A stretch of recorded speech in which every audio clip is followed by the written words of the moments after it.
네, 금요일은 과학과 더 가까워지세요. 금요일은 과학 터치 시작하도록 하겠습니다.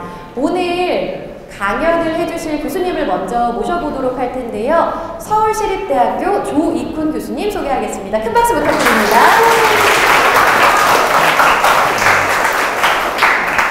네, 교수님 어떤 강연 해주실지 소개 간략하게 부탁드립니다. 예, 안녕하세요. 전 서울시립대 생명과학과에 있는 조이쿤이라고 합니다. 오늘은 우리 몸이 보면 머리가 여기 있고 몸이 여기 있고 다리가 여기 있잖아요. 근데 이게 항상 이 배가 머리 위로 올라오고 그런 게 없잖아요. 왜 이게 근데 어떻게 눈은 코 위에 항상 있어야 되느냐. 사실 그렇게 얘기하지만 이렇게 우리 몸의 형태를 결정하는 어떤 분자적 기전이 뭔가 그런 거를 좀 설명드리고요.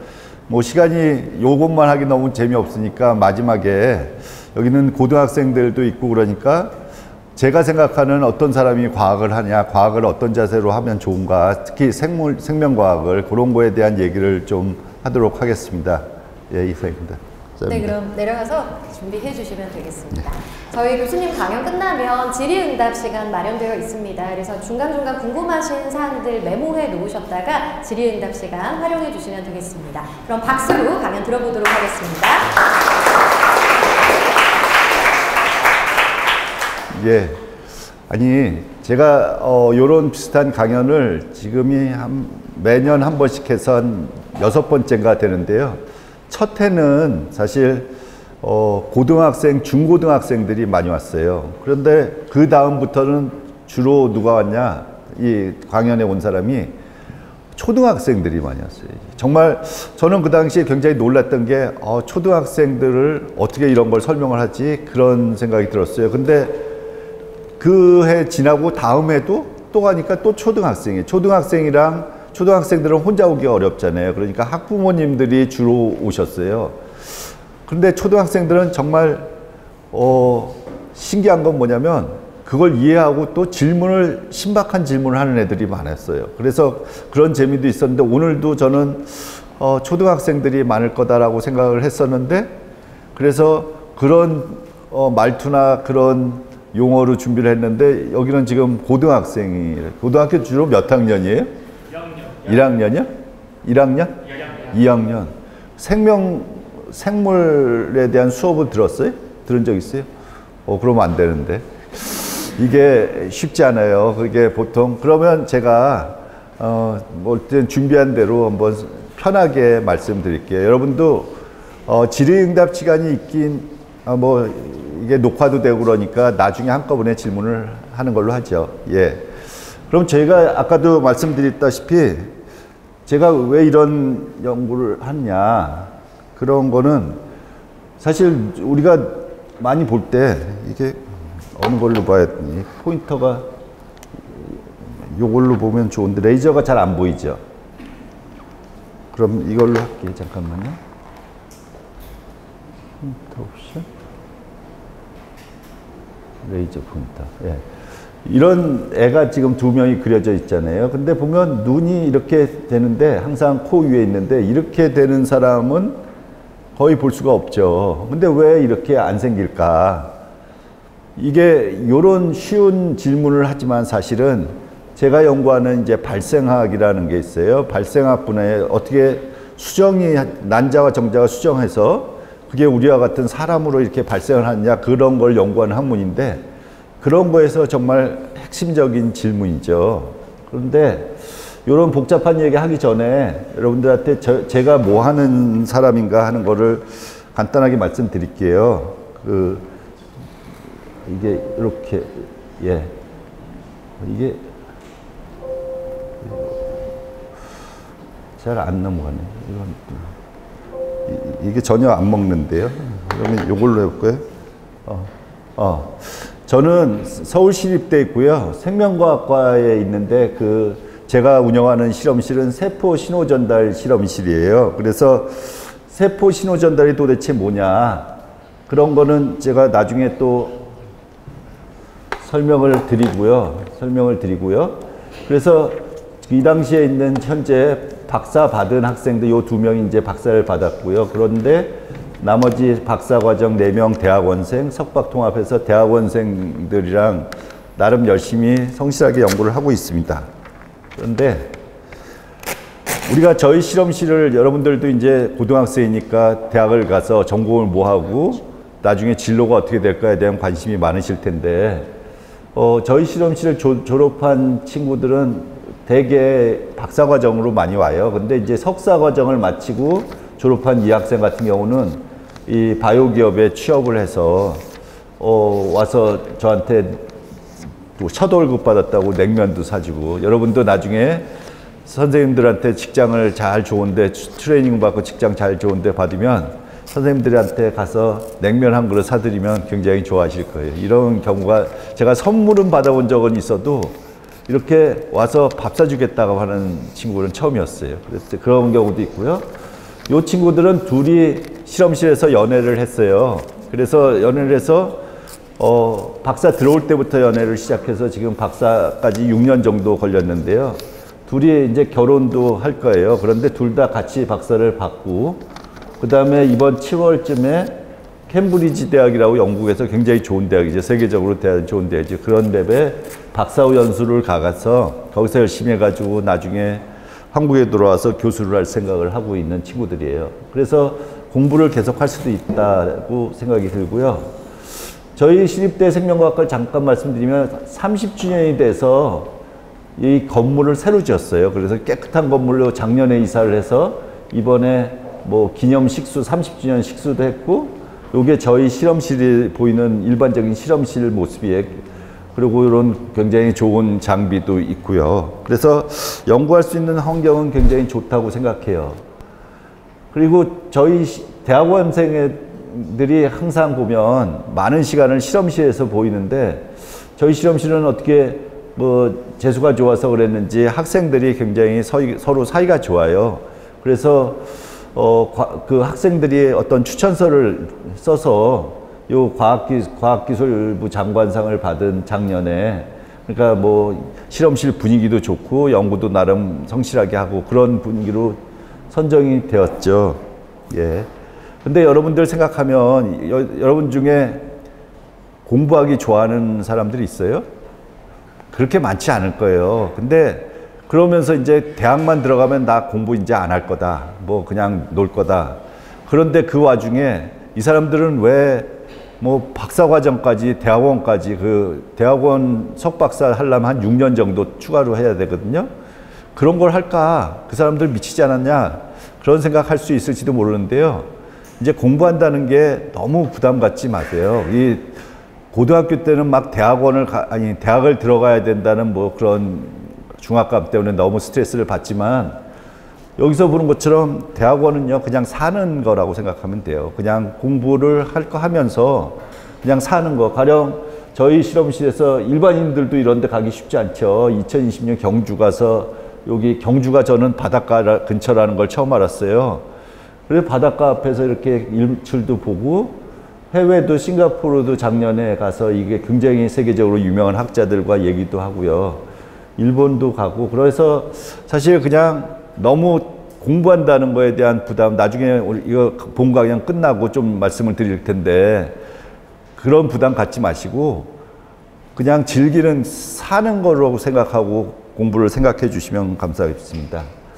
그러면 저희 실험실에서 이제 좀 심각한 얘기를 하면 어떤 연구를 하고 있느냐. 저희 실험실의 로고를 보면 이게 학생들이 만든 거거든요. 영어로 저희 실험실 세포 신호 전달이라서 세포 셀룰라 시그널 트랜스덕션 랩이라고 이름을 지었어요. 그런데 그거를 로고를 요렇게 만들었는데, 요게 뭔지 알아요? 이게 아마딜로죠, 아마딜로.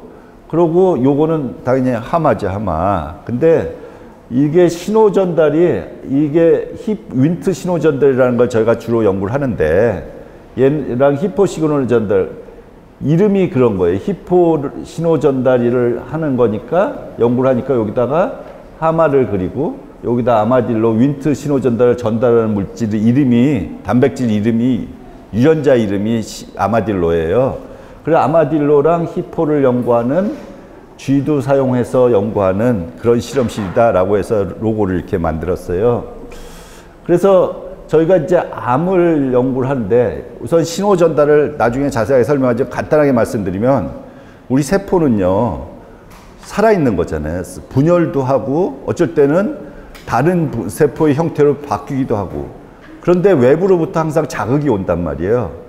그 자극에 대해서 어떻게 반응을 할 거냐 그거는 세포에서 그 신호를 인식하고 어떤 분자적 유전자의 발현을 조절할 수 있는 그런 기능들이 필요하거든요.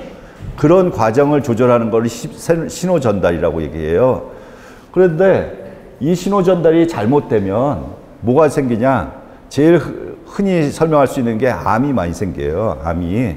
그리고 또 알츠하이머 치매와 같은 것도 생겨요. 암은 여러분 대충 알 거니까 우리가 한번 치매가 간단하게 제가 두 가지 연구를 주로 하는데 치매가 왜 생기냐? 치매가 원래 이게 신경세포가 이렇게 있는데요. 신경세포가 있는데 여기에 어떤 아밀로이드라는 플렉이 이렇게 덩어리가 생겨요. 그럼 얘가 어떤 면역작용을 그러니까 염증 반응을 일으켜서 요 신경을 결과적으로 죽게 만드는 거예요. 그래서 MRI를 이렇게 치매 환자의 MRI를 찍어보면 이건 정상뇌거든요. 정상뇌인데 요게 MCI 경도인지장애라고 여러분들은 나이에선 전혀 걱정을 안 하지만 저보다 조금 연세 드신 분들 한 70이나 75살쯤 되신 분들은 이 치매에 대한 두려움이 굉장히 커요. 그래서 아마 여러분 부모님은 그런 게 없는데 여러분 할아버님, 할머니 그런 분들은 지금 이런 경우가 많을 거예요. 대부분의 경우가 이 MCI라고 이거는 경도인지장애 그런 분들은 뇌가 조금 이렇게 쪼그라드는 거예요. 그런데 이게 진짜 치매로 진행이 되면 이렇게 막 뇌가 줄어드니까 여러분 생각해 보세요. 이만한 뇌가 생각 기능을 갖고 있었는데 이렇게 줄어들면 정상적으로 생각을 하겠어요.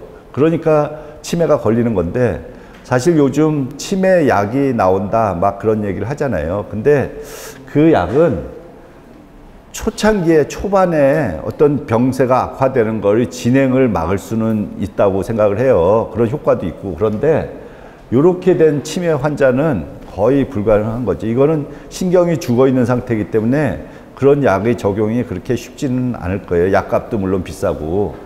그래서 이런 치매에 관한 연구를 저희가 하는데 우선 제가 말씀드리고 싶은 거는 눈이 왜 코 위에 항상 생기느냐 그런 관점에서 지금부터 말씀을 좀 드릴게요. 예? 이렇게 하면 이게 아까 초반에도 말씀드렸지만 이 질문은 발생생물학이라는 이런 거죠. 발생생물학이 구체적으로 뭐냐면 이게 난자고 정자예요. 정자가 수정을 하잖아요. 난자 정자 실제로 본 사람 있어요? 없어요. 정말 저도 실제로 본 적 없어요. 현미경으로 봐야 살짝 보일까 말까 하는 그 정도거든요. 보이죠? 현미경으로 보면. 근데 이렇게 작은 게 여러분 얘가 저희 딸이었는데 오래전 사진이죠. 이렇게 큰 사람으로 어떻게 발생을 할까? 이거 눈에 보이지도 않게 이렇게 크게 되고 말을 하고 걸어 다니고 운동하고 그런 게 어떻게 가능할까? 그런 걸 연구하는 게 이제 발생학인데요. 발생학을 연구하려면 우리가 사람 갖고 연구하기가 좀 뻑뻑하잖아요. 좀 여러 가지 제약도 있고요. 그랬을 때 주로 이런 모델 동물을 갖고 많이 해요. 요거는 개구리요. 개구리, 그 다음에 쥐도 많이 연구하고요. 그 다음에 초파리. 그 다음에 요거 뭔지 알아요? 지렁이 같이 생긴 건데 요런 C 엘레강스라고 예쁜 꼬마 선충 그런 걸로 연구를 많이 해요. 근데 발생의 기본적인 개념은 뭐냐면 일단 이렇게 해서 이게 암컷이고 수컷이거든요.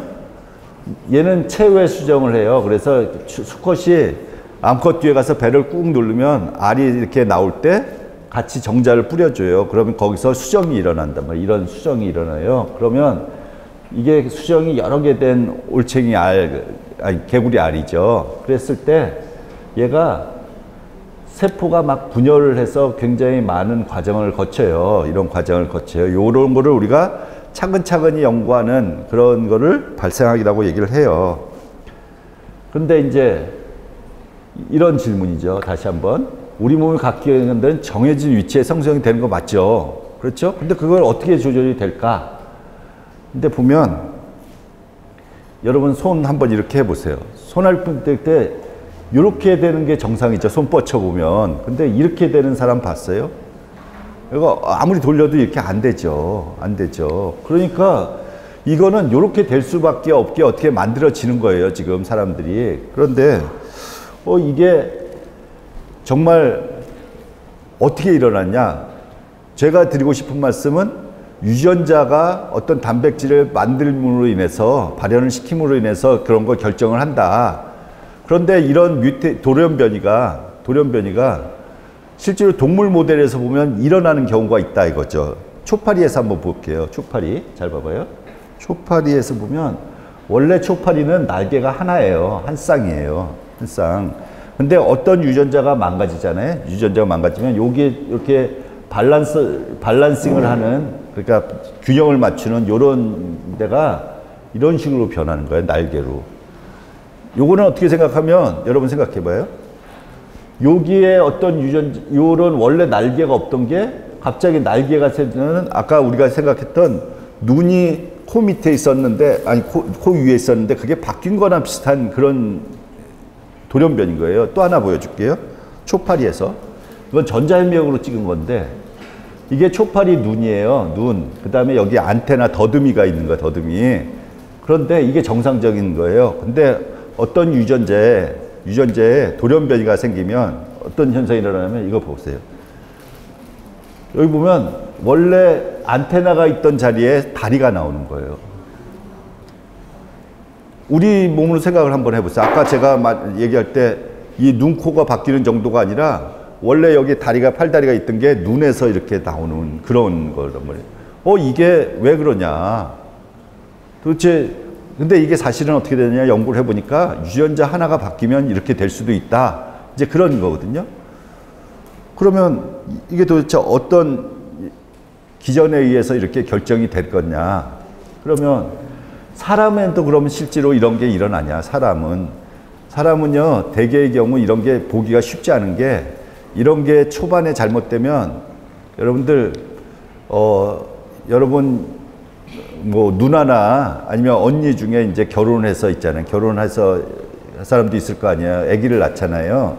근데 아기를 낳으면은 유산을 사람들이 꽤 많이 해요. 임신하고 나서 한 3분의 1이 유산이 되는 경우가 있어요. 그렇게 된다고 보면 돼요. 근데 서로들 유산이 됐을 때 말을 안 해서 그렇지 유산이 꽤 많이 돼요. 선생님 경우도 보면 첫째 아들을 낳기 위해서 2번 유산을 하고 3번째 첫째 아들이 나왔거든요. 그만큼 유산이 흔한 거예요. 그러니까 사람은 발생이 제대로 안 되면, 정상적으로 안 일어나면 무슨 일이 일어나냐면 그냥 유산이 되고 마는 경우가 많아요. 그래서 이렇게 아까 같은 이상한 형태를 볼 수가 없는데 이렇게 봐요. 여러분 이런 거 있어요. 병원에 가면, 아주 종합병원 그런 데 가면 굉장히 희한한 유전 질환이 있는데 소위 말하는 문뇌아. 원래 뇌가 이렇게 해서 다쳐서 그 다음에 뇌가 형성이 되는 거거든요. 근데 이렇게 다치는 과정이 안 되는 거예요. 어떤 유전이 돌아오면. 그러면 애가 이렇게 뇌가 열린 상태로 태어나는 거예요. 그러면 얘는 태어나자마자 죽게 되는 거죠. 그런 질병도 사람에도 사실이 있는 거예요. 근데 아까 눈, 코가 바뀌는 경우를 한번 요걸 보고 설명할게요. 사람에서 이런 질병이 있대요. 저도 직접 본 건 아니지만 우리 심장이 어디 있어요? 왼쪽에 있어요? 오른쪽에 있어요? 우리 심장이. 왼쪽이죠, 왼쪽. 근데 여러분들 이런 질문 하나 할게요. 내가 볼 때 여러분 심장은 오른쪽에 있으니까 내가 심장 오른쪽에 있네? 그렇게 얘기할 수 있어요? 우리는 정의상 어떻게 하냐면 자기 개체를 기준으로 왼쪽, 오른쪽을 얘기하는 거예요. 그러니까 만약에 자기 심장이 왼쪽에 있으면 심장은 왼쪽에 있다라고 얘기하는 거예요. 그러니까 사람은 심장이 왼쪽에, 여기서 볼 때는 오른쪽이지만 왼쪽에 있는 거죠. 맞죠? 그런데 이 장기가, 그 다음에 여기 간이죠. 간은 오른쪽에 있는데 이게 통째로 바뀌는 그런 질병이 사이투스 인버스라는 그런 질병이 있대요. 그러면 이 사람은 살아요. 큰 문제 없어요. 왜냐? 심장이 이게 전체가 다 싹 바뀌기 때문에 그냥 적당히 사는 거예요. 뭐 크게 문제가 없어요. 근데 나중에 보면 무슨 병원에 잘못 갔는데 보면 심장이 왼쪽에 있지 않고 오른쪽에 있다. 그래서 그런 문제가 있긴 한데 특별히 이상은 없는데 이게 좀 부분적으로 이상이 생길 경우는 얘는 이쪽에 있는데 간은 왼쪽에 있는데 얘는 오른쪽에 있다. 그럴 경우는 그렇게 오래 살지는 못한다고 그래요. 근데 사람에게도 이런 게 뒤집히는 그런 현상이 나타나긴 나타나더라 하는 얘기를 할 수가 있어요. 그래요. 이걸 얘기하기 위해서 여러분들은 뭐 고등학생이니까 어느 정도 생물도 배웠고 그러니까 뭐 DNA, RNA 그런 거를 알 테니까 조금 설명을 자유롭게 한번 해볼게요. 생명의 중심 원리라는 게 뭐냐? 기본적으로 자 이렇게 세포로 구성되어 있다. 기본적으로 우리 몸은 많은 세포로 기준. 그 다음에 여기 안에 보면 핵이 있고 다른 소기관들 있죠. 마이토콘드리아, 뭐 그러니까 소포체, 골지체 그런 것들 있잖아요. 그런데 요 안에 핵 내에 뭐가 있냐? DNA가 이렇게 퍼져 있죠. DNA가. 근데 이게 분열을 할 때 DNA가 원래 실타래처럼 이렇게 막 퍼져 있는데 세포가 분열하려면 실타래를 이렇게 나누기가 어렵잖아요. 그러니까 어떻게 되냐면 요런 크로모좀 형태로 이렇게 패킹을 시키는 거 아주 꼭꼭 싸매는 거죠. 그래서 그걸 분리하고 그렇게 세포 분열이 일어나는데 요 크로모좀이 좀 확대해서 보면 풀어지면 여기 보면 요런 걸 히스톤이라는 단백질을 중심으로 이렇게 DNA가 뺑뺑 감겨져 있어요. 여러분 DNA가 한번 질문해 볼게요. DNA가 한 세포에서 우리 몸의 DNA 염기서열로 구성되어 있잖아요. DNA가 사람께 얼마 정도 돼요? 숫자가? 혹시 알아요? DNA가 3 곱하기 10의 9승 베이스 페어예요. 염기서열가 3 곱하기 10의 9승이 뭐냐면 우리 세포 하나에 30억 개의 베이스 페어로 된 DNA가 들어가 있는 거예요. 세포 하나에 보이지도 않는 요만한 거에. 그런데 30억 개의 베이스 페어를 이게 실타래처럼 그냥 쫙 풀어놓고 자를 재보면 얼마가 되냐면 2m 정도 된대. 2m.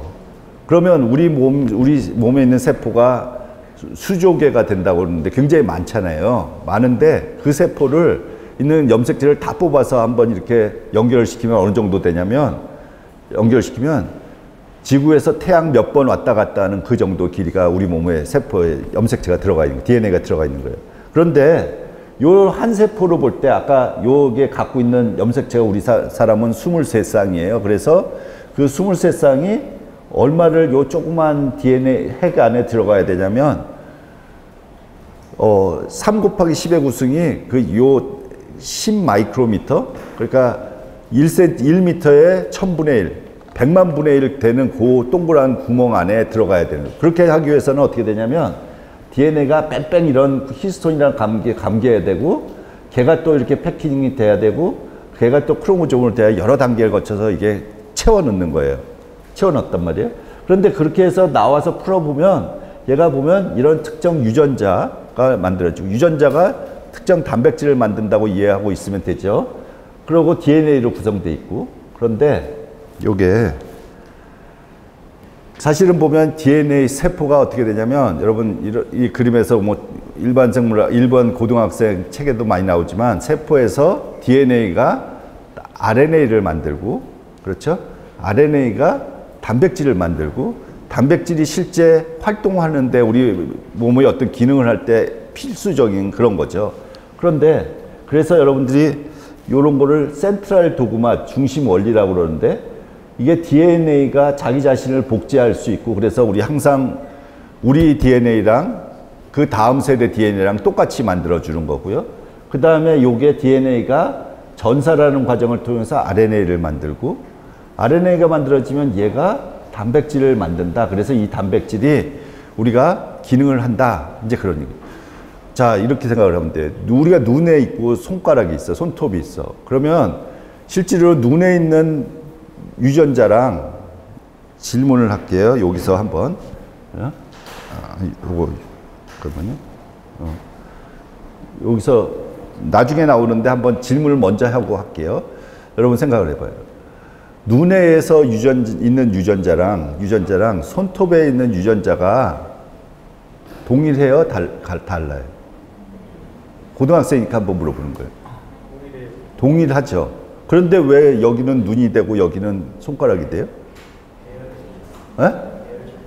손 들고 답해봐. 손 들고. 어떻게? 세포의 배열 차이? 예, 그것도 될 수 있지만 그거보다 다른 답을. 단백질 차이. 네, 단백질 차이. 맞아요. 근데 단백질 차이인데 단백질 차이가 왜 나오냐? 유전자는 동일한데 다른 유전자만 발현되는 거예요. 여기는 눈의 특이적인 유전자만 발현이 되는 거고 여기는 손가락 특이적인 유전자를 발현돼. 그거를 어떻게 입증하냐? 그거를 다음 슬라이드에 한번 말씀을 드릴게요. 요게 이제 생명의 중심 원리는 DNA 센트럴 도그마라는 게 DNA가 RNA가 되고 RNA가 단백질이 되는 그 과정을 센트럴 도그마라고 해요. 그런데 이제 발생이라는 게 도대체 무슨 의미냐? 요거 제가 그림을 이게 딱 맞는 건 아닌데 여러분들이 이해하기는 도움이 될 것 같아서 이 그림을 가져왔어요. 봐요. 아까 수정을 하고 이렇게 수정을 하면 그 다음에 세포가 분열을 한다고 그랬잖아요. 발생할 때. 근데 여러분들 생각해 보면 이게 지금 이 친구들이 뭐 하고 있는 것 같아요? 무슨 게임? 우리 학생들을 가면 밤새고 이거 해. 마피아 게임이라는 거예요. 마피아 게임이요. 근데 얘가 이제 뭐 사회자고 뭐 밤이 깊었습니다. 뭐 그런 거 하는 거죠. 그런데 이게 지금 수정란이라고 한번 생각을 해봐요. 수정란. 근데 이 수정란이 지금 하나의 세포란 말이에요. 그럼 이렇게 분열을 했네? 그러면 자, 봐봐요. 여기 있는 세포, 이 세포랑 이 세포랑 이 세포랑 동일한 세포예요? 아니, 이 그림으로 볼 때 세포 안에 얘는 이게 안 들어갔네, 얘가 안 들어가 있네, 얘는 얘가 안 들어갔네. 그러니까 네 개의 세포가 이렇게 분열하면서 다른 세포를 만드는 거예요, 결국. 다른 세포를. 물론 DNA는 동일하지만 갖고 있는 컴포넌트가 다른 걸 만드는 거예요. 이게 한번 더 분열을 해봐요. 그럼 세포가 이렇게 많이 된단 말이에요. 그러면 우리가 이렇게 수정란 할 때는 원래 하나지만 우리 몸을 보면 뭐 코도 있고 손가락도 있고 다리도 있고 여러 가지 형태를 만들잖아요. 이런 세포가 많아지고 분열이 많아지면 얘는 나중에 머리털 때 분열 머리 쪽으로 되고 얘는 나중에 배꼽 쪽 되고 여기는 꼬리 쪽 뭐 다리 쪽 그런 식으로 만들 수가 있겠죠. 그러고 나서 이렇게 분열을 해서 세포를 많이 된 다음에 무슨 과정이 있냐면 세포는 여기서는 그렇게 설명이 안 되지만 끼리끼리 서로 상호작용을 해서 너는 신경세포로 가, 나는 그 신경을 감싸는 세포로 될게 뭐 그런 작용을 한단 말이에요. 그렇게 하면 여러분 쉽게 생각하면 이런 식으로 설명을 할 수 있잖아요. 다시 한번 볼게요. 여기 수정란 하나였던 게 이게 분열하면서 다른 세포가 만들어져. 그러면 이게 또 분열하면서 다른 세포 이렇게 그룹들이 많이 만들어져. 그러면 각각의 세포가 만약에 분열하면서 한쪽은 팔 쪽으로 특이적으로 만들어진 유전자를 발현하고 한쪽은 다리 쪽의 유전자를 특이적으로 발현하면 우리가 각각의 정해진 위치가 어느 정도 정해지잖아요. 이렇게 보면 그 중에서 어느 쪽은 팔 쪽 유전자가 발현되는 팔이 되고 특별히 우리가 변화시키지 않는 이상 그런 식으로 이해를 일단 하면 좋을 것 같아요. 좀 더 나중에 자세한 예를 들고 보고 설명을 할게요. 그래요. 그래서 아까 얘기한 것처럼 여기 보면 이런 거죠. 아까 DNA가 RNA가 되고 그게 단백질을 만든다고 그랬잖아요. 근데 질문을 했었죠, 제가. 유전자가 각 세포가 갖고 있는 유전자가 같냐 다르냐. 근데 여러분들이 답을 하기를 동일하다고 그랬대요. 동일하다면. DNA는 여기 있는 DNA도 3 곱하기 10의 구성 베이스 페어를 갖고 있고 여기 있는 DNA도 3 곱하기 10의 구성 베이스를 갖고 있단 말이에요. 그런데 그 유전자가 모두 항상 발현되는 게 아니라는 얘기죠. 눈 스페시픽한 거는 눈의 특이적인 거는 눈에 관련된 유전자만 발현을 하고 손가락은 손가락에 관련 발현된다는 거죠. 그걸 여러분들이 어떻게 사람들이 입증을 하느냐. 여러분들 요런 얘기를 했어요. 각 세포가 갖고 있는 유전자가 동일하다는 증거가 사실 어떻게 나왔냐면 제가 설명했을 때 아까 설명했을 때 눈에 스페시픽한 어떤 유전자가 발현이 되고 단백질이 만들어지고 팔에 스페시픽한 단백질이 만들어진다. 그거를 설명할 수 있는 방법이 우리가 연구를 할 때는 가설을 세운단 말이에요. 그걸 설명할 수 있는 가설. 이런 식으로 대충 세울 수가 있을 것 같아요. 유전자가 이렇게 다 있는데 유전자가 이렇게 없어지는 거야. 특정 유전자가. 그러면 요 세포는 눈을 만드는 세포 유전자만 갖고 있고 여기는 코를 만드는 유전자만 갖고 있고 그렇게 생각할 수 있어요. 근데 아까 여러분들 내가 질문했을 때 유전자가 얘는 여기나 다 동일하게 갖고 있다. 그렇게 대답했으니까 이거는 틀린 가설이겠죠. 또 하나는 뭐냐면 이걸 반대로 어떤 유전자가 여기 눈 만드는 유전자가 막 증폭이 되는 거야. 여기는 코 만드는 유전자가 증폭이 되는 거야. 그러면 설명을 할 수 있지만 얘도 유전자가 동일하지는 않으니까 동일하진 않잖아 이렇게 되면. 그러니까 이 설명을 할 수가 없단 말이야. 마지막 가설은 갖고 있는 유전자가 동일하지만 선택적으로 유전자가 발현돼. 유전자 동일해. 근데 여기 있는 코 만드는 유전자, 눈 만드는 유전자, 여기에 다리 만드는 유전자만 발현돼서 형태를 만든다. 이제 그런 얘기를 하는 거죠. 여러분 이거를 확실하게 입증한 실험이 뭐냐면 돌리라고 얘기 들어봤어요? 돌리양, 돌리복제양. 이게 1994년인가 나온 건데 이게 이런 걸 유전자가 동일하다는 말을 학문적인 용어로 뭐라고 그러냐면 유전자의 등가성, 비슷한 거, 같은 거다. 등가성. 그런 얘기를 하는데 한번 실험을 한번 여러분 생각을 한번 해봐요. 여기가 양이 있어, 양이. 근데 양이 어떤 양이냐면 종이 어떤 거냐면 얼굴이 까만 양이야. 근데 여기서 난자를 뽑아, 난자를요, 난자. 그 다음에 여기는 얼굴이 하얀 양인데 여기 성체세포를 뽑아, 젖샘세포를 뽑아. 그런 다음에 여기서 난자에서 유전자를 갖고 있는 핵을 이걸 제거해버려. 그러면 얘는 핵이 없는 난자가 되는 거예요. 그런데 여기 핵을 갖고 있는 이 세포랑 두 개를 융합을 시켜. 그러면 요 핵은 유전자는 어디서 온 거예요? 여기서 온 거겠지, 여기서 온 거. 근데 만약에 이 유전자가 여기 있는 성체세포죠. 성체세포가 요런 특정 유전자가 제거됐다 그러면은 나중에 이렇게 해서 새끼가 나왔다고 칠 때 어떻게 특정 유전자가 제거된 형태는 안 나와야 될 거예요. 가령 얘가 보면은 여기서 눈이 만드는 세포야. 근데 눈이 만들지 않는 나머지 유전자가 없어진 거라고 생각하면 나머지는 얘는 어떻게 되냐면 세포가 어떻게 돼요? 눈만 만드는 양이 나와야 되지. 그런데 만약에 요걸 다 갖고 있는데 특정 유전자가 발현돼서 코에서만 발현되고 눈에서만 발현되고 그런 식으로 생각한다면 여기 있는 핵을 난자에다 이렇게 쏙 집어넣었어. 그러면 이 성체가 제대로 된 성체가 나올 건가? 이제 한번 해본 거죠.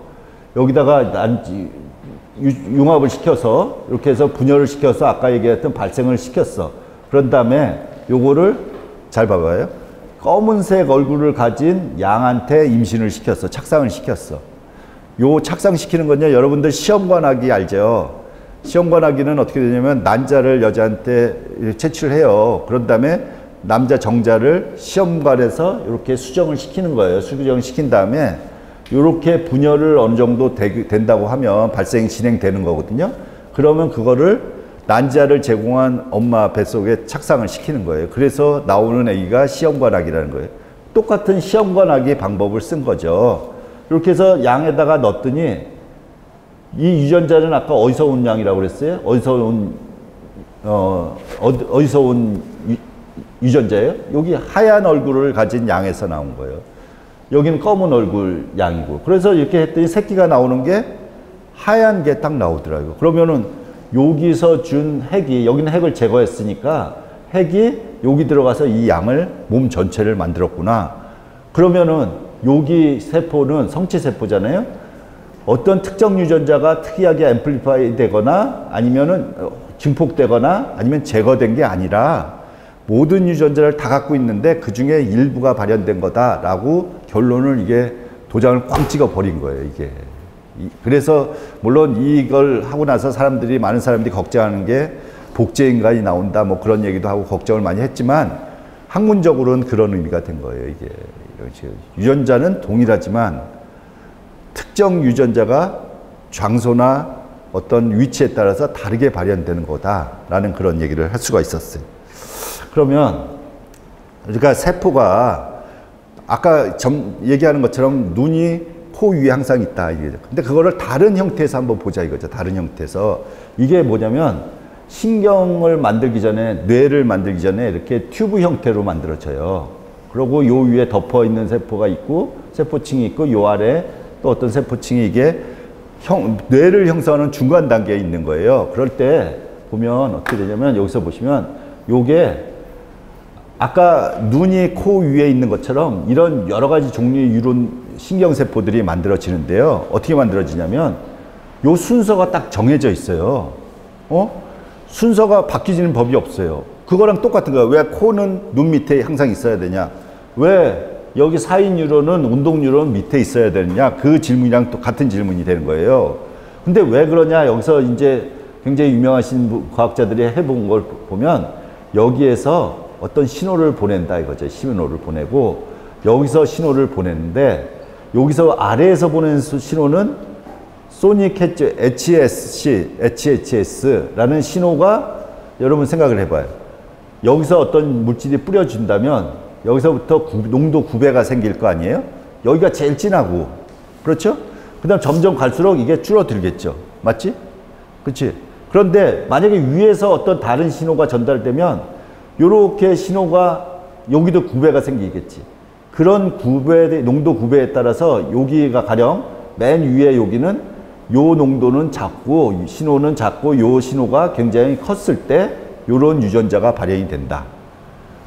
요 농도가 가장 높고 어떤 요 농도가 낮을 때 요런 유전자가 발현된다. 그래서 얘는 바닥판이나 운동 뉴런을 만들고 요 위쪽은 사인 뉴런을 만든 거다. 그러니까 어떤 신호가 다르게 여기서 위에서 내려온 신호, 아래에서 올라가는 신호가 서로 다르게 이렇게 작용을 해서 위에는 위의 신호에 반응하는 그런 세포를 만들고 아래는 아래 신호에 반응하는 세포를 만든다. 그럼 어중간한 데는 뭐냐?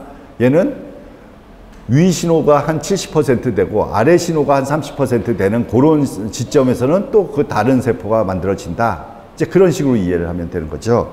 조금 이따 더 다른 예를 또 한번 들고 이 그림을 한번 그때 다시 한번 볼게요. 봐요. 신호 전달을 좀 복잡하게 하면 정말 수많은 연구자들이, 과학자들이 연구한 거지만 제가 아까 예를 하는 게 윈트 신호 전달을 제가 연구한다고 그랬잖아요. 윈트라는 게 여기서 보면 세포 밖에서 오는 신호예요. 신호면은 어떤 수용체, 이걸 받아들이는 수용체가 있다면 이게 세포고, 세포막이고, 그 세포막이 어떤 단백질을 활성화시켜. 그럼 얘가 또 그 다음 단백질을 활성화시켜. 그 다음 단백질을 활성화시켜. 그래서 얘가 또 핵내로 들어가서 유전자의 발현을 조절해. 그래서 윈트 신호 전달에 의해서 굉장히 많은 유전자의 발현이 조절된다. 이제 그런 걸 하는 거예요. 이거 굉장히 어렵죠. 하나, 제가 이 중에 한 거 몇 가지 있다면은 뭐 액신 제가 찾은 거고 뭐 그런 식이에요. 많지 않아요. 근데 많은 과학자가 하다 보니까 이렇게 복잡하게 조절이 된다라는 걸 알게 된 거죠. 근데 윈트 신호 전달이 많이 생기면 뭐가 많이 되냐면 암이 생겨요. 암이. 왜 그러냐면 요 윈트 신호 전달이 이렇게 신호 전달 가서 유전자를 발현하는 게 어떤 유전자를 많이 발현하냐면 세포가 증식을 계속하게 하는 그런 게 생겨요. 그러면 이렇게 이 연구를 왜 하냐? 물론 발생학적인 그런 연구도 중요하지만 암이 굉장히 무섭잖아요. 그러면 어떻게 이 윈트 시그널링을 조금 억제할 수 있는 방법을 우리가 개발하면 암을 치료할 수 있는 방법을 개발할 수 있지 않을까 하는 그런 생각을 할 수가 있잖아요. 그렇기 때문에 이런 신호 전달 연구를 하는데요. 자, 이렇게 많은 이 신호 전달 과정 속에 여러 단백질이 있단 말이에요. 그거를 어떻게 알게 됐냐? 여러분 고등학생이니까 한번 잔머리를 한번 굴려서 한번 이거 봐봐요. 자, 이게 이렇게 눈이 만드는 과정이야. 초파리 눈인데 이게 어떤 단백질 A, B, C가 관여한다. 그걸 알 수가 없잖아. 뭐 알 수 있어요? 없단 말이에요. 근데 어떻게 하다 보니까 A가 많이 이렇게 발현이 됐을 때, A 단백질이 발현이 됐을 때, 얘가 보니까 이 눈이 굉장히 이렇게 커진다라는 얘기를 할 수가 있다는 거예요. 그러면 A는 눈의 형성과 관계가 있겠구나라고 생각할 수 있겠죠? 그런데 A를 많이 이렇게 발현됐는데 내가 실험상으로 어떤 우연히 B를 그 상황에서 없애졌더니 얘가 정상으로 돌아오네? 그럼 얘가 많았던 효과를 상쇄하니까 얘가 정상이게 되나 보다. 그렇게 생각할 수. 그러면 A가 B랑 같은 눈 조절 작용을 하고, 그런데 A가 그 위에 있고 상위 조절자이고 B가 그 아래에 있는 것 같다라는 생각을 할 수 있죠. 그 다음에 A가 해서 C를 막아도 또 돌아오네. 그러면 얘도 A, B, C가 아마 같은 위치에 있지 않냐. 이번에는 A가 많은데 B를 막고 근데 C를 증가시켜주면 얘가 또 눈이 이렇게 암처럼 많이 덩어리가 생기더라. 쭈글쭈글하게 너무 잘하는 거죠. 그러면 우리가 결과적으로 뭐냐면 A가 B를 활성화시키고 B가 C를 활성화시켜서 이런 시그널링 신호를 조절하는구나. 눈의 형성을 적절하게 되게 조절하는구나 라는 생각을 할 수 있대. 이런 연구를 통해서 아까 이런 패스웨이가 다 결정이 되어진 거죠. 수많은 연구자들이 한 바람에. 근데 이런 게 왜 수많은 게 필요하냐면 이런 것들이 각각이 다 하나하나가 돌연변이가 일어나고 그런 경우가 휴먼에서 많이 일어나거든요. 그러면은 암이 생기거나 이 윈트 시그널이 나빠지면 또 어떤 게 생기냐면 치매랑도 관련이 있다는 얘기도 있고, 또 완전히 분명하게 밝혀진 거는 골다공증, 뼈가 약해지는 그런 질병도 많이 생겨요. 그래요? 이런 게 이제 신호 전달 경로를 규명하는 방법인데, 자, 왜 신호 전달이 필요하냐? 그냥 선생님 차라리 하나씩 외부 신호에 대해서 하나 직접 유전자 발현시키면 좋잖아요. 물론 그게 좋을 수도 있는데 생각해 보면 이런 거예요. 신호 전달이 아까 자 여기 보면 몇 가지 단계를 막 얘 활성화시키고 얘 활성화시키고 이렇게 되고 또 이렇게 들어가서 하잖아요. 근데 여러 단계를 거치면서 무슨 일이 일어나냐면 여기에 리셉 수용체에 그 시그널이 붙었어. 그러면은 어떤 몰레큘이 많이 생겨. 그럼 얘는 돌멩이 하나가 던졌잖아요. 근데 얘가 여러 가지 단백질을 활성화시킬 수 있어. 그럼 얘가 활성화되면 그 다음에 얘는 또 다른 단백질을 하나가 여러 개를 해. 그러면 돌멩이 하나를 딱 던졌는데 결과적으로는 어떻게 되냐? 아래에서는 수많은 단백질이 활성화를 이루어서 우리가 어떤 형태를, 다른 형태를 나타나게 하거나 그렇다 이거죠. 어느 정도 이해가 돼요? 조금? 신호 전달이 이런 거라는 거. 그러면 여기 이제 본론은 이런 거에 거의 다 와가는데 한번 봐봐요. 이런 생각이에요. 이게 RNA가 처음에 초파리인데 사실은 이게 초파리의 앞뒤 형태를 결정하는 그런 과학적인 자료인데 이걸 좀 제가 변형해서 여러분이 이해하기 쉽게 설명을 해볼게요. 이게 배아가 되면 이제 분열이 많이 일어났을 때면 이런 농도가, 이런 단백질이, 이게 단백질 이름이에요. 농도가 이렇게 농도를 표시한 거예요. 근데 잘 봐봐. 자, 누를게요. 이것만 이해하면 돼요. 봐봐. 이렇게 내가 세 군데를 만들었다고 쳐봐요. 그러면 요 파란 쪽은 뭐냐면 헌치백이라는 단백질이 많고 비코이드라는 게 어느 정도 된 때고, 얘는 요런 두 단백질이 거의 미니멈으로 있는 거야. 그 다음에 얘는 나노스라는 게 많고 코달이라는 게 많은 거야. 요 부분은. 그러면 요게 가령 예를 들어서 요런 두 개의 유전자의 발현을 조절하는 게 A 그룹이라고 그러고 B 그룹이 C라고 그러면 요거를 간단하게 얘는 눈이 만들어지고 코가 만들어지고 입이 만들어지는 그런 걸로 생각하는데, 그러면 우리가 눈, 코, 입 이런 순서들을 생각한다고 했는데 이 이전에 뭐가 생기냐면 이런 단백질이 농도 구배가 형성이 되는 거예요. 미리. 우리는 눈에는 안 보이지만. 그래서 이게 바뀔 수가 없는 게, 요런 눈이 되기 위해서는 눈 단백질 스페시픽한 게 만들어져야 되는데 그때는 헌치백이나 비코이드 같은 게 많이 만들어줘야 되고, 그 다음에 얘는 뒤쪽에 입 쪽을 만들려면 요런 게 만들어져야 된다. 요게 제가 드리는 말씀은 요 데이터는 실제로 눈, 코, 입이랑 관련은 없는데 그런 예를 설명하는 거예요. 그런데 초파리에서 이렇게 보면 이게 초파리 앞에 형태를 이렇게 결정하는 건데 이게 배아에 이렇게 가서 앞에서부터 이런 유전자 세트는 앞부분을 만들고 뒷 유전자 세트는 이게 발현이 각각의 조직마다 다르게 되는 거죠. 요 순서대로.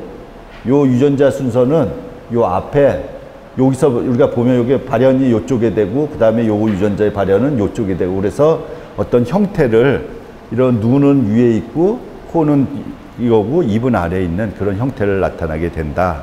이제 그런 얘기를 한 거예요.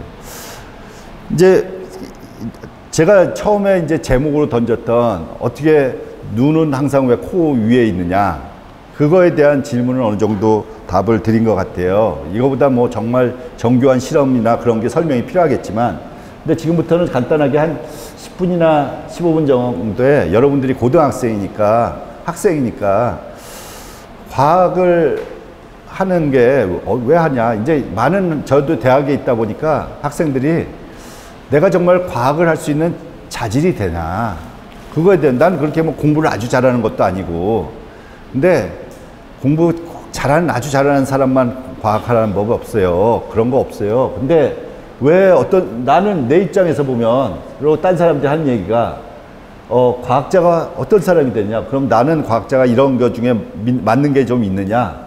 했더니 연구가 너무 재밌어요.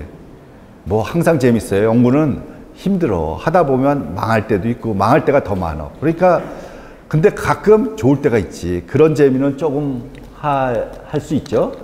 이게, 이런 사람 있어요? 공부 잘하고, 진짜 몇 명 이상한 사람들이겠지. 공부 잘하고 공부가 너무 좋아서. 그러고 공부 잘하는 사람 많아요. 근데 그 사람들 그냥 그렇게 잘하라고 내버려 두면 돼요. 그러고 하다 보니까 이제 뭐 제일 자기가 잘하는 거 하게 되잖아요. 자기가 춤을 잘 추면 댄스 하면 되는 거고, 가수하면 되는 거고, 뭐 그런 거죠. 근데 연구를 하다 보니까 뭐 딴 거보다는 연구하는 게 좀 나을 것 같아. 그래서 어느 정도 공감이 가요. 그 다음 돈 많이 벌려고. 요거에 대해서 제가 이런 한번 코멘트를 하면은, 교수가 뭐 그렇게 돈을 적게 버는 건 아니지만 그렇다고 사업하는 사람처럼 많이 벌 수는 없어요. 그런데 요즘 교수들은, 생물학 교수들은, 또 물리학 교수, 아니 화학공학과 그런 교수들은 좀 달라요. 여러분, 자꾸 뭐 의사하면 돈 많이 편하게 번다. 진짜 돈 많이 버는 사람은요, 사업하는 사람들이 돈 많이 벌죠. 근데 물리학, 화학하고 생명과학해서 특허를 특이한 걸 하나를 내잖아요. 그러면 사업, 웬만한 하는 사업보다 훨씬 더 큰 돈을 벌 수가 있어요. 그러니까 나는 학문을 하니까 돈을 벌지 않겠다, 그런 생각은 지금은, 요즘 세상은 전혀 할 필요가 없는 거예요. 돈을, 옛날에는 저는 그렇게 생각을 하고 했는데, 요즘 학생들한테, 저희는 실험실 애들은, 나는 그렇게 못했지만 너희는 하면서 항상 염두에 둘 거, 창업할 생각을 하고 자기가 하는 연구를 사업화할 생각을 하고 하자. 그런 게 가능한 거예요, 요새는. 그 다음에 내가 굉장히 존경하는 어떤 분이 저한테 질문했어요. 조 박사 왜 사이언스에? 그러니까 저는 그 당시에 뭐 이런 얘기를 했겠죠. 질병은 신약해서 인류에 도움이 되는 뭐 그런 얘기를, 꿈 같은 얘기를 했겠죠. 그러니까 그 선생님이 딱 하시는 분이 우리나라에서 굉장히 유명한 교수예요. 정말 존경받는 교수님인데, 아니야, 사이언스는 결과적으로 나는 아는데 너는 모른다는 거를 강조하는 그런 잘난 체 하기 위해서 하는 거예요. 이거 어느 정도 맞는 얘기예요. 여러분, 정말 여러분들이 정말 우수한 연구를 한다면 이런 얘기 할 수 있어요. 그 다음에 폼나니까. 근데 여러분들, 이런 기죽을 필요 없다는 얘기를 하고 싶어서 그런 거예요. 이게 보면 이연세가 누군지 알아요? 어른분들은 다 아실 텐데, 이연세, 공포의 외인구단, 이런 만화책 본 사람 없어요?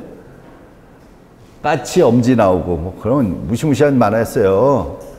그 다음에 만화삼국지, 이 사람은요 굉장히 우리가 볼 땐 천재지. 근데 만화가의, 요새 웹툰 시대 전에 만화가의 최고봉이에요, 우리나라에. 근데 이분이 하는 소리가 이거였어요. 자기가 어렸을 때 그림을 참 잘 그렸다는 거예요. 그런데 여기서 가서 이제 어떤 문화생으로 들어가 보니까 정말 잘하는 사람이 많더라고요.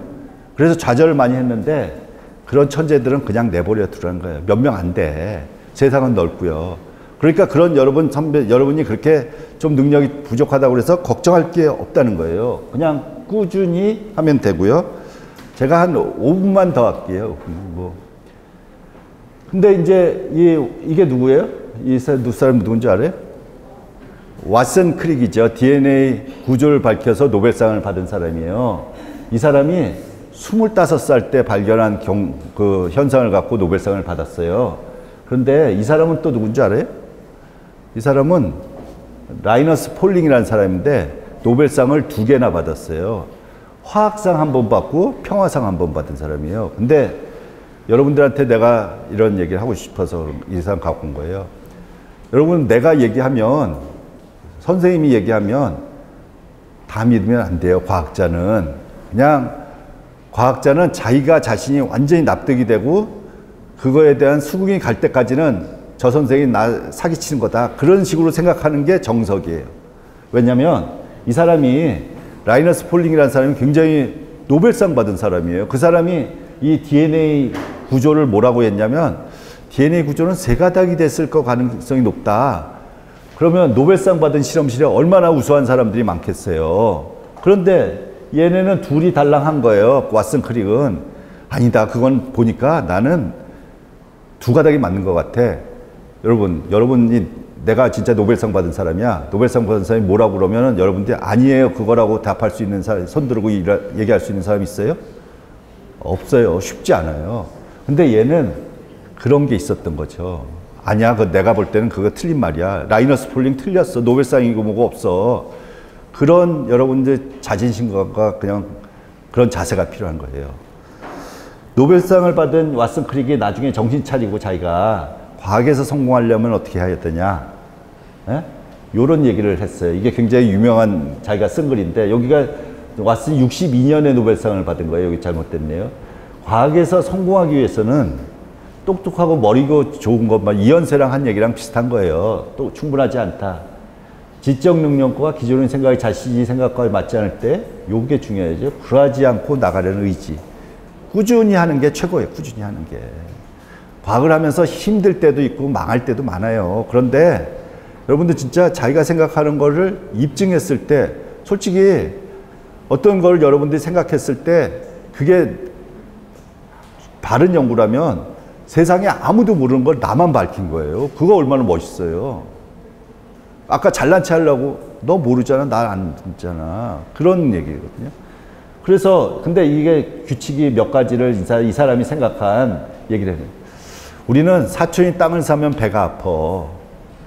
누가 잘 되면 걔가 아이 저놈은 재수가 좋아서 그렇지 저놈은 부모를 잘 만나서 그렇게 하지 말아야 된다는 거죠. 어떤 사람이 잘 되면 그 사람이 왜 잘 됐느냐. 걔 잘 된 거 배 아프고 속쓰리지만 뭘 잘 됐느냐를 봐야 된다는 거죠. 그거에서 배우는 거거든요.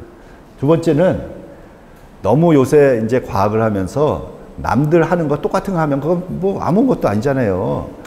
뭐 아니면 도라를 하겠다는 그런 도전 정신이 있어야 된다는 거죠. 여러분들이 나한테 선생님 그렇게 하셨어요? 뭐 100% 그렇다고 할 수는 없지만 그래요. 그래야 된다. 그 다음에 요게 굉장히 중요한데 만약의 사태, 만약에 망하면 내가 이 왓슨은 학교를 쫓겨날 위기가 있었어요. 선생님이 근데 굉장히 좋으셔서 인정을 하고 그래서 구제를 해줘서 그때 학교 쫓겨났으면 DNA 구조는 한 10년 뒤에 밝혀졌을 수도 있어요. 왓슨이 노벨상을 못 받고. 그래서 항상 이런 누구 도와줄 사람을 구해야 돼. 근데 여러분들 저는 개인적으로 사람들도 많이 그런 얘기 하지만 어려울 때마다 누가 있었냐면 좋은 선생님들을 만났던 것 같아요. 좋은 선생님들. 여러분들이 좋은 선생님들을 만나기 위해서는 여러분들이 그런 자세를 좀 보여야 돼요. 아무리 선생님이 아무나 좋아하지 않잖아요. 근데 보면 뭔가 얘가 공부는 못해도 정말 항상 보면 뭔가 충실하고 성실하고 그런 걸 보여줄 때 선생님만들한테 좋은 선생님이라고 여러분이 생각한다면 다가가서 질문도 하고 그러면 결과적으로 그 선생님들이 언젠가는 모르지만 도움이 될 수 있어요. 그거를 잘 활용하는 게 좋고 이게 꼭 선생님만 아니라 친구도 그래요. 친구 옆에 있는 친구가 아이 저 새끼 저거 뭐 에이 나보다 공부도 못하는 놈인데 그렇게 생각하지 마라. 그럼 쪼다든 그렇게 얘기하는 거고요. 사실은 모든 사람한테는 배울 게 있는 거예요. 그래서 보면 여러분 친구들이 쟤는 친구의 좋은 면을 보고 배워야 되고 그 다음에 그 친구가 그런 관계가 되면 내가 정말 어려울 때 뭐 경제적으로 그런 얘기가 아니라 뭐 여러 가지로 어려울 때 도움을 줄 수 있는 그런 친구가 있으면 굉장히 좋은 거예요. 고등학교 때 친구는 정말 좋죠. 그 다음에 이거 연구실에 아까 저희 실험실 11명 있잖아요. 요거 한 3분의 2만한 실험실에 11명이 하루 종일 있다고 생각해 봐요. 그게 편한가. 그럼 맨날 싸울 수도 있죠. 근데 잘 이렇게 서로 협력하고 하는 게 굉장히 좋다. 이제 그런 거예요. 여러분들 이런 것 중에 제가 여러분들한테 만약에 한두 가지만 하라면 첫 번째, 두 번째는 굉장히 신경을 쓰는 게 좋을 것 같아요. 그게 정말 큰 과학자가 될 수 있느냐를 결정하는 건 것 같아요. 저는. 그래요. 요새는 저는 생물학을 하니까 생물학에 대한 거 간단히 얘기하고 이제 끝낼게요. 옛날에는 이 지금은 생물학 연구가 어떻게 보면 전성시기인데 이런 분들이 이게 돈이잖아요. 황희정승, 뭐, 이율곡 있죠? 그 다음에 세종대왕, 신사임당. 누가 제일 오래 살았어요? 황희정승이 제일 오래 살았죠. 근데 이분들을 일찍 죽었다는, 뭐, 병 걸려서 일찍 죽었다는 그런 말이 있었어요? 없었어요. 근데 이분들 언제 돌아가셨냐면, 보면, 황희정승 그렇게 오래 사셨다고 했더니 70세야. 그 다음에 48세, 47세. 이 나이보다 훨씬 더 오래 살고 있는 거예요, 지금. 요새 근데 옛날은 잘못해서 이런 감염되고 그러면 항생제 없을 때 죽는 거예요, 그냥. 특별히 이 사람들이 뭐 몸이 약해서 죽고 그런 것도 아니에요. 그때 죽을 만한 때 죽은 거예요, 이 사람들이. 그런데 지금은 어느 거예요? 저희 어머니 91세세요, 91세. 근데 아직도 정정하세요. 100세까지는 충분히 더 사실 것 같아요. 근데 그게 왜 그러냐?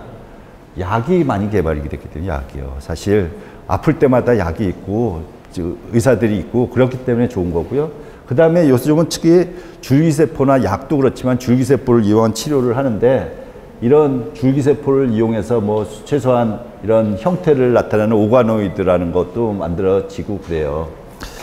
그래, 요거는 설명을 자세하게 안 하고요. 그래서 여러분들이 한번 이 사이트를 인터넷에 뒤지다가 심심할 때 한번 이런 사이트를 찾아봐요. 여기 보면 nobelprize.org 그런 건데 nobelprize.org 그러면 얘가 뭐냐면 여기가 노벨상에 대한 그런 거를 수여하는 기관에서 저거 하는 거예요. 스웨덴에서. 근데 여기서 보면 어떤 사람이 몇 년도에 노벨상을 받고 그게 어떤 공로로 해서 노벨상을 받냐. 그런 다음에 한번 여러분 시간 날 때 그냥 이해 못 하더라도 그 대관식 같은 거 있잖아요. 수여식. 그거 한번 봐봐요. 진짜 폼나게 해요. 그럼 좀 여러분 거꾸로 생각해봐. 저는 여학생들한테 그런 얘기를 많이 하는데 우리나라 여학생들이 대학원에 가면요. 여학생들이 반 이상이 대학원생이야. 근데 교수는 실제로 여자 교수가 10분의 1 정도 될 거예요. 남자 교수에 비해서.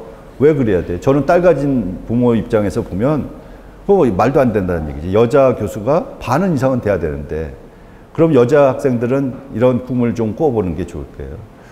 내가 정말 이런 과학자가 돼서 진짜 멋진 강연장에서 한 수백 명이 앉아 있어요. 근데 수백 명이 앉아 있는 게 그냥 이쪽에 대해서 모르는 게 아니라 정말 전문가들이 세상에서 자기가 제일 똑똑하다고 생각하는 그런 사람들이 수백 명이 앉아서 내가 하는 강연을 들었을 때 듣는다고 한번 생각해보고 그런 꿈꾸고 여학생들이나 남학생들, 특히 여학생들 한번 자신감 갖고 해보면 좋을 것 같아요. 저는 솔직히 얘기해서 저는 당연히 아니겠지만 저희 세대에서 노벨상을 받기는 어려울 것 같아요. 그런데 여러분 학생들은 아까 왓슨이 라이너스 폴링에 더 노벨상 받은 웃기지만 나는 더블 스트랜드라는 그런 MZ 세대들 같은 마인드죠. 그런 걸 갖고 꾸준히 노력하면 우리나라 여러분 중에 노벨상 받을 사람 나올 거라고 생각을 해요. 예, 여기까지 하겠습니다. 예, 감사합니다.